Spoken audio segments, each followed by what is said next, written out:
Hello guys, जय Hind.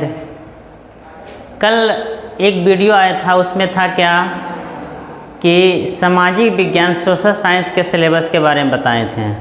Class 10th का यह है, बिहार मैट्रिक परीक्षा 2027 में जो एग्ज़ाम होने वाला, उसके लिए सिलेबस है साइंस का सिलेबस है। कल बताए थे आर्ट्स का, सामाजिक विज्ञान का, समाज का बता रहे हैं। किसका बता रहे हैं? विज्ञान, है ना। चलो चलते हैं, टॉपिक पे आते हैं। बिहार मैट्रिक परीक्षा 2027 के लिए है। ऐसे जो 25 में पूछा था, 26 में पूछा था, 27 में वही पूछा, कोई सिलेबस में चेंज नहीं हुआ है। चलो विज्ञान में आते हैं। टोटल मैट्रिक में कितना विषय होता है ये भी पता होना चाहिए। मैट्रिक में एक होता है हिंदी 100 अंक का, और विज्ञान 100 अंक का, सामाजिक विज्ञान 100 अंक का 300 हुआ, मैथ 100 अंक का, और हिंदी 100 अंक का, संस्कृत 100 अंक का, और इंग्लिश भी रहता है। फिर से सुनो, होता है जैसे कि विज्ञान, सामाजिक विज्ञान और हिंदी, संस्कृत, हिंदी और संस्कृत और इंग्लिश बाद में लिखते हैं, मैथ लिख देते हैं, गणित और इंग्लिश, अंग्रेजी, ये विषय रहता है। 1 2 3 4 5, ये पांचों सब्जेक्ट एक 100 नंबर का रहता है, जो कि 500 हो गया, 500। और एक रहता अंग्रेजी भी 100 नंबर का रहता है। ये भी 100 हो गया, ये भी 100 हो गया, और ये भी 100 हो गया, और ये भी 100, ये भी 100। 500 का रहता अंग्रेजी, जो रहता है इंग्लिश 100 अंक का। ये नंबर जुटता नहीं है, सिर्फ 500 पे ही पास होता है, जितना नंबर ला सकता है। ये तो बेसिक हो गया। अब आते हैं टॉपिक पे थोड़ा। जैसे कि देखो, ये विज्ञान में टोटल 100 नंबर का पूछेगा एग्जाम में। विज्ञान में कितना नंबर का? 100 नंबर का एग्जाम में विज्ञान में पूछेगा, साइंस में। और एग्ज़ाम इसमें देना होता है 80 नंबर का, 80 नंबर का एग्ज़ाम देना होता है। और 20 नंबर का जो दिया प्रैक्टिकल, 80 नंबर का एग्ज़ाम देना होता है, जहाँ सेंटर जाता है, जो स्कूल सेंटर जाएगा वो स्कूल में जाके एग्ज़ाम देना पड़ता है। और 20 नंबर का होता है प्रैक्टिकल, जो 20 नंबर का होता है ये स्कूल में होता है। जिस स्कूल में एडमिशन हुआ उसी स्कूल में 20 नंबर का प्रैक्टिकल होता है, 20 नंबर स्कूल में होता है। अब ये बात रही कि एग्ज़ाम होता है 20 नंबर का, इस पर फोकस ज़्यादा करना है। 20 नंबर स्कूल में तो लगभग 17 18 19, किसी 20 से मिलता है, किसी 16 15 मिल ही जाता है। प्रैक्टिकल को भी लिख के जमा करना पड़ता है, असाइनमेंट। और 80 नंबर पे फोकस करते हैं। विज्ञान में ये 80 नंबर का फोकस करते हैं। ये 80 नंबर में कौन कौन सब्जेक्ट आता है? 80 नंबर में 3 सब्जेक्ट से पूछा जाएगा। पहला रहेगा भौतिकी, जिसको फिजिक्स बोलते हैं, इसमें 6 चैप्टर से पूछा जाएगा। दूसरा नंबर में रहेगा रसायन विज्ञान, केमिस्ट्री रसायन में भी 6 टॉपिक रहता है। और तीसरा में रहेगा जीव विज्ञान, जिसको बायोलॉजी का, इसमें 8 टॉपिक रहेगा। 2 टॉपिक इसमें ज़्यादा रहेगा, 8 टॉपिक। करीब तीनों विषय से लगभग समान ही पूछा जाता है, थोड़ा बहुत डिफरेंस बताते हैं आगे। और एग्ज़ाम पैटर्न को देखते हैं हम सब। एग्ज़ाम पैटर्न में वस्तुनिष्ठ प्रश्न 80 को पूछा जाएगा। ऑब्जेक्टिव MCQ क्वेश्चन बोलते हैं। 80 में हम लोग को 40 का जवाब देना है, यानी 50% जवाब देना है।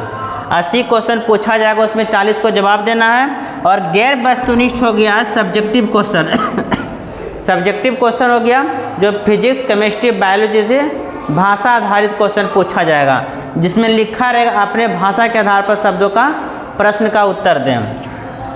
फिजिक्स से, केमिस्ट्री से, बायोलॉजी, इतना समझ में आ गया होगा। 80 नंबर के ऑब्जेक्टिव रहता है, 40 पूछेगा उसमें। और गैर वस्तुनिष्ठ में चलते, यही इसी को डिफाइन करते हैं। जैसे कि ये सब्जेक्टिव क्वेश्चन रहता है। भौतिकी का पहले भौतिकी रहेगा। भौतिकी से देखते हैं, लघु उत्तरीय प्रश्न जो है ना 8 रहेगा, 8 में से 4 बनाना है। भौतिकी यानी फिजिक्स का लघु उत्तरीय प्रश्न 8 में से 4 बनाना है, जो कि 4 गुना 2 यानी 2-2 नंबर का रहेगा। ये 8 नंबर का हो गया। और दीर्घ उत्तरीय प्रश्न लॉन्ग टाइप क्वेश्चन रहेगा, 2 गो रहेगा, 2 गो में 1 बनाना, 1 बनाना है, जो कि 6 नंबर के रहेगा। यानी ईच हो गया 8 नंबर, यहाँ पे हो गया भौतिकी में 6, टोटल नंबर हो गया 14 नंबर। यानी फिजिक्स से पूछा जाएगा 14 नंबर। कितना पूछा जाएगा? 14 नंबर। अब आते हैं केमिस्ट्री में, रसायन शास्त्र है, इसमें सेम है। इसमें भी लघु उत्तरीय प्रश्न 8 में से 4 बनाना, 8 को पूछेगा, उसमें 4 का आंसर देना है और प्रत्येक क्वेश्चन 2-2 नंबर का रहेगा, तब हो गया 8 नंबर। इसमें इस शॉर्ट टाइप में 8 नंबर का पूछेगा और लॉन्ग टाइप में दीर्घ उत्तरीय प्रश्न में 2 में से 1 बनाना है, जिसमें 2 क्वेश्चन रहेगा, उसमें 1 बनाना और प्रत्येक क्वेश्चन 1 क्वेश्चन रहेगा 5 अंक का, तब 5 हो गया।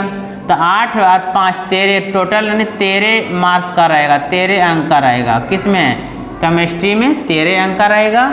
और जीव विज्ञान में आती है लघु उत्तरीय प्रश्न 8 में से 4 बनाना, यानी 8 को बोर्ड पूछेंगे क्वेश्चन, उत्तर कितना देना, जवाब देना 4, यानी 2-2 नंबर का रहेगा। ये भी हो गया आपका 8 नंबर। और लॉन्ग टाइप क्वेश्चन दीर्घ उत्तरीय प्रश्न, लॉन्ग टाइप क्वेश्चन दीर्घ उत्तरीय प्रश्न 2 क्वेश्चन रहेगा, 2 में से कितना जवाब देना, 2 में से 1 जवाब देना, जो कि 5 नंबर का रहेगा। यानी कुल हो गया 5 नंबर। इसमें लॉन्ग टाइप में 5 नंबर हो गया और लघु उत्तरीय में 8 नंबर हो गया। 8-5 कितना, 13 नंबर, यानी टोटल कितना हो गया, 13 नंबर। और अभी वीडियो लास्ट तक देखें और कुछ इसमें बताएं कैसे तैयारी करना है ना। इसमें हो गया वस्तुनिष्ठ तो हो गया 40 अंक का। और लघु उत्तरीय प्रश्न जो रहेगा, इसमें लघु उत्तरीय पूछेगा भौतिकी में 8 क्वेश्चन, यानी 4 जवाब देना है। और इसमें भी रसायन में भी 4 और बायोलॉजी में 4, यानी 16 क्वेश्चन लघु उत्तरीय प्रश्न हो जाएगा। और दीर्घ उत्तरीय में तीनों से 1-1 क्वेश्चन पूछेगा, यानी 3 नंबर। ये हो गया 40 अंक पूछेगा, 40 क्वेश्चन वस्तुनिष्ठ, यानी 40 का जवाब देना है। और इसमें जो है 4-4 का जवाब देना, 16, और इसमें दीर्घ में 3 क्वेश्चन। अब आते कौन सा बुक पढ़ना है। इसमें सबसे बेस्ट बुक होता है NCERT book, best book, NCERT book, best book. NCERT book पढ़ना है। ये पढ़ने से क्या फ़ायदा होता है ये बताते हैं। जैसे कि 10वां तो पास हो जाएगा, अगर आगे किसी का प्रिपरेशन करना, तैयारी करना, ऐसे हो गया बीपीएससी यूपीएससी सबका, इस समय तैयारी करने के लिए या तो और कम्पिटिटिव एग्जाम का तैयारी करना है, तो ये सब बेस्ट बुक रहता है। अगर हम सब सही से नहीं पढ़ेंगे एनसीईआरटी बुक, तो अगर कम्पिटिटिव का तैयारी करें, उसमें फिर से हमको 5 से लेकर 12 तक या 10 तक बुक सभी को पढ़ना है। इससे बढ़िया अभी भी पढ़ेंगे, एक लेंगे हाइलाइटर लेंगे, और तीनों बुक में जो रहता है, तीनों बुक फिजिक्स केमिस्ट्री बायोलॉजी, तीनों बुक में हाइलाइटर से अंडरलाइन करेंगे, जो इम्पोर्टेंट बात लिखी गई है उसको कॉपी पे उतारेंगे और याद करेंगे। एनसीईआरटी बुक बेस्ट बुक है, अभी इसको ले चले, पकड़ के चले, आगे बहुत फ़ायदा होगा। उसके बाद ऑल बुक, तीनों बुक पढ़ना हम सबको। विज्ञान में पढ़ना है फिजिक्स, भौतिकी, केमिस्ट्री, रसायन और जीव विज्ञान, तीनों बुक को पढ़ना है, लगातार पढ़ते रहना है। और नोट कैसे बना ध्यान दें।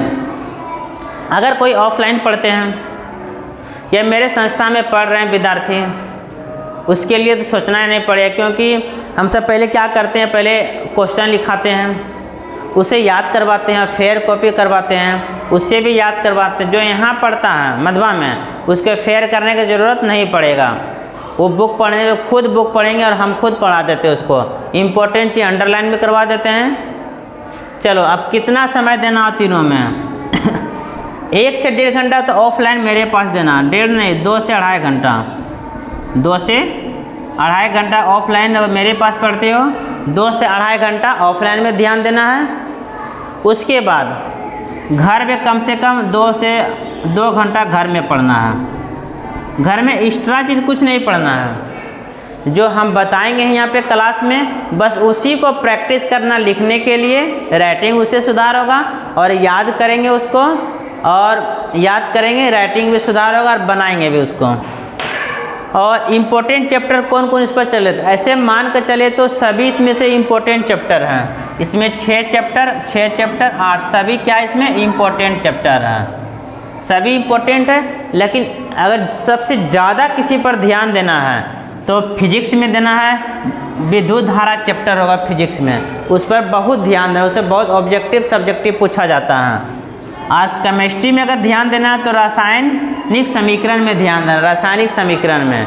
अगर बायोलॉजी पर ध्यान देना, जनन चैप्टर एक है, उसमें बहुत विशेष ध्यान देना। फिजिक्स में विद्युत धारा, केमिस्ट्री में रासायनिक समीकरण और बायोलॉजी में जनन, इससे ज़्यादा क्वेश्चन रहता है। तो बहुत इम्पोर्टेंट, सब चैप्टर इम्पोर्टेंट, सब पढ़ने से एग्जाम पास तो होगा, उसके आगे भी बहुत काम का आएगा, जिसमें ऑब्जेक्टिव 40 नंबर का, सब्जेक्टिव 40 नंबर का। अगर सही से पढ़ लिया एग्जाम में सही से लिख दिए, रेटिंग भी ठीक है, तो 80 में 80 कोई नहीं रोक सकता है। आया है बहुत बच्चा का आता भी 80 में 80 एग्जाम नंबर। 80 का मान लो नहीं आएगा तो 78 या 79 तो आ सकता है। 80 78 या 79 तो आ सकता है। चलो इतना रहने देते हैं। उसके बाद साइंस हो गया और सोशल साइंस भी हो गया। उसके कौन सा टॉपिक कल फिर देखते हैं, कौन सा टॉपिक। फिर 10th का 5वां टॉपिक लाते हैं, 6वां टॉपिक लाके आपको ध्यान देना वीडियो पे सिर्फ। Thank you.